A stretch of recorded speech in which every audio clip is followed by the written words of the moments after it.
video is already on the timeline. On top of it, I add a previously recorded screen capture of scrolling through an Instagram feed.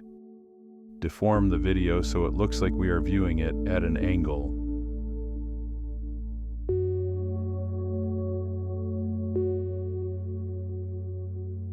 Add block glitch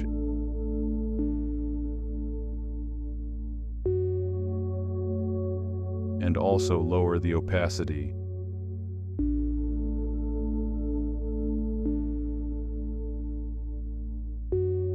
Combine our videos into a Fusion clip and go to Fusion. Disconnect the phone screen video from media out. Leave only the main video connected. Add a tracker and track the highest contrast point on the phone.